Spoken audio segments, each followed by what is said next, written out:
And then nainggit ako. So, bumili rin ako. 92, half a tank.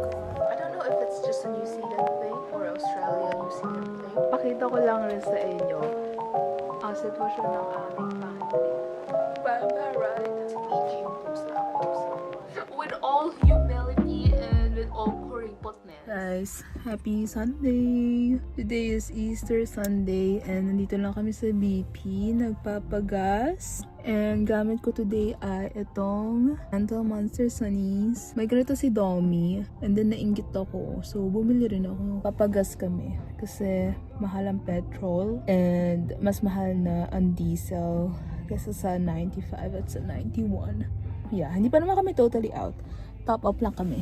Hindi pa naman siya totally empty. Ano lang kami, top up lang. Kasi who knows, baka for the next few weeks or few days, na pumapatak na kami ng 4. Sana yan? Na, oh my god. Half a tank. Half a tank guys, nasa 90 na kami. 92, half a tank. Diesel yan ha? Ay nako. Grabe. Look at that. Nasa na? Oh my god. Grabe naman tong vlog na to. Super mahal. Grabe naman ang Sunkist. Guys, punta tayo ng gym today. It's pretty cold out. It's getting cold. There. Happy Easter Monday. Haul ko lang yung pinamili ko sa supermarket. Lately, sarado yung mga shops. Ganito kapag Easter dito sa New Zealand. Sarado lahat ng shops and yeah, kung hindi sarado, saglit lang sila magbubukas. Then, maaga nagsasara. But Good Friday and then Easter Sunday, usually sarado lahat. Only few establishments are open. Like kahapon, it was Easter Sunday. Masyadong bukas, dalawang supermarket ay sarado. Most of the shops are closed, so wala rin kaming ginawa kahapon. If you're planning to celebrate Easter here in New Zealand, I suggest or expect na wala ka talagang gagawin. So Monday na naman, tomorrow we're back to work. Grocery haul na lang tayo. I got this Avalanche sugar-free flat white. This is my go-to. Lasa siyang kopi ko na hindi ganun katamis. Got some toast. And then, ito yung favorite namin, yung super thick white. Actually, hindi naman ako masyadong matoast na person. It is Jack na mahilig sa ganyan. Tingnan yung breakfast niya. I got this hot cross buns. I don't know if it's just a New Zealand thing or Australia, New Zealand thing or other countries thing. But sa Philippines, wala naman ganito. They usually use the bilo-bilo. But anyway, Easter here in New Zealand, hot cross bun is a thing.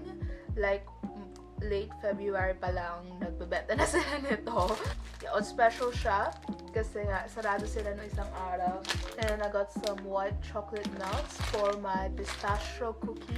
Sticky rice. Ito, yung sasabi ko, this is the best microwavable rice out there.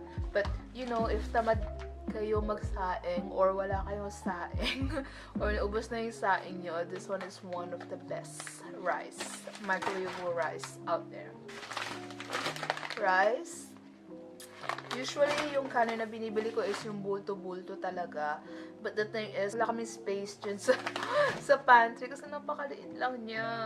And then, ako lang naman kasi yung nagkakanin. Bihira naman magkanin si Jack. Yung luto ko, it's either 2 to 3 cups. Okay na ako for the rest of the week. And then, I also got some tuna. Ito. Hindi naman ito yung go-to brand ko. Ang go-to brand ko ay kung ano yung mura. In this economy, kung ano yung mura, yun yung kukunin ko. But ito yung favorite kong flavor. Any tuna, any like John West or Woolies or whatever, basta smoked, masarap siya. Para meron siyang konting flavoring man. Flavoring man lang. I also bought some like few of the olive oil blend. Yun lang guys. Kakain na ako ng lunch. No, I'll put this one away and kakain na ako ng lunch. Ang lunch ko ay miswa. So yun nga. Ito ang lunchies for today. It's miswa. Who knows, baka food ko yan for the next few days. Pakita ko lang rin sa inyo ang sitwasyon ng aming pantry. Diba? Napakaliit. So, ayan. Konti na lang yung kanin. Ganun bumili ako. Oh, ayan. Puro mga junk food. Galing kay Domi. Yan. Oh, diba? puno na kaagad. So, wala talaga space dito. Tapos, meron pa kaming pagkain on top of that one. But these ones are like the perishables. Yung kinakain naman namin every single day. Hindi naman kailangan ilagay sa pantry. Okay, guys. So, that... Ooh! Grabe. Umiinit. Miswa yan, guys. Yan yung lunch ko. Parang masyadong marami. But miswa yan na may beef meatballs and then may zucchini. Grabe naman. Para ako nasa Twilight. What happened, Bella? Why are you crying again? I know. Vampire, right? Anyway, guys, as you can see, very gloomy. But ganyan yung weather today, guys. Look at that. Ang gloomy ng weather. It's gonna be like that for the next 5 weeks. 5. Actually, for the rest of a few months. Ito ang outfit natin today. Kasi nga maulan. Laging walang parking na malapit sa trabaho ko. So, I have to walk few miles. Lang, ang OA naman. I have to walk a little bit para makapunta sa work, which is, I don't really mind. But the thing is, maulan. So, sayang. Basta-basa na yung buhok. Mukha ka ng basang sisiw. So, parang hindi ka pa nagsisimula ng trabaho. Parang yung shift na ginawa mo ay pang 1 buwan na. Ganon. Ganon siya. Guys, gumawa rin ako ng cookies. Nag-bake ako ng cookies. So, diba? Mukhang ganyan lang yan, pero masarap yan. Today is Friday and kakauwi ko lang galing work. Jack has a night shift today, so kailangan niya magtrabaho. This weekend, may cyclone na paparating. Actually guys, hindi naman kami masyadong binabaha or wala naman, kapag may cyclone, bihira yung chance na meron kaming power shortage or magfa-flood or yung lugar naman namin is wala masyadong road blockage, ganyan. But the thing is, it isn't just in case. Feeling ko na trauma si Jack. Feeling ko na trauma si Jack nung time na nawalan kami ng kuryente dahil sobrang windy. The wind is so strong to the point na nawalan kami ng power and sarado lahat. Kasi wala, power is off. I think na trauma dun si Jack kasi walang pagkain. Meron naman pagkain pero kailangan lutuin.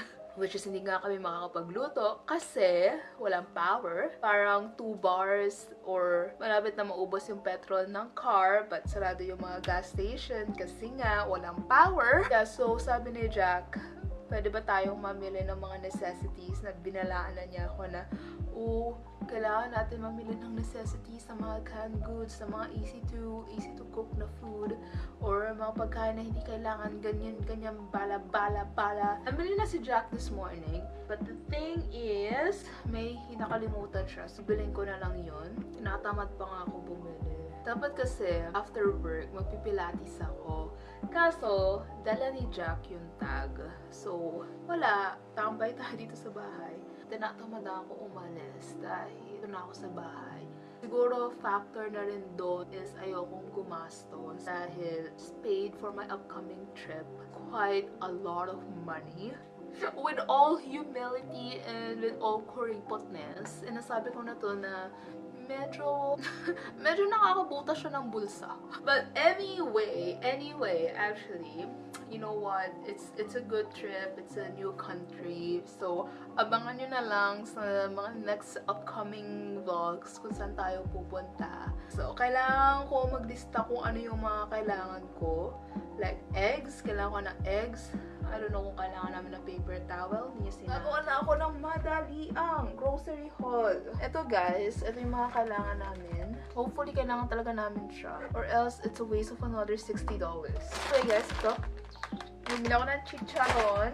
Dumaan ako ng Asian shop. Bumili ako ng chicharon at bumili rin ako ng mung beans. Siguro mag-mung beans ako anytime next week.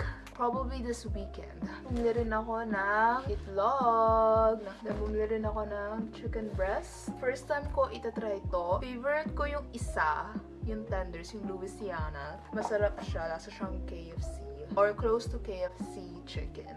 Bumili rin ako ng saging. Maganda na siyang pantawid gutom kung hindi kami pwede makapagluto ng kung ano man gusto namin lutuin. Then, bumili rin ako nito. It's a strawberry protein smoothie. Masarap siya. Favorite ko siya. Bumili rin ako ng pagkain ni Chimang. Onions for my mung beans. Some rubbish bag. Ubus na yung rubbish bag namin. I also bought some chicken pad thai na ganito. Haven't tried this one yet. Sabi nila masarap daw to. Pero who knows? Try ko lang siya.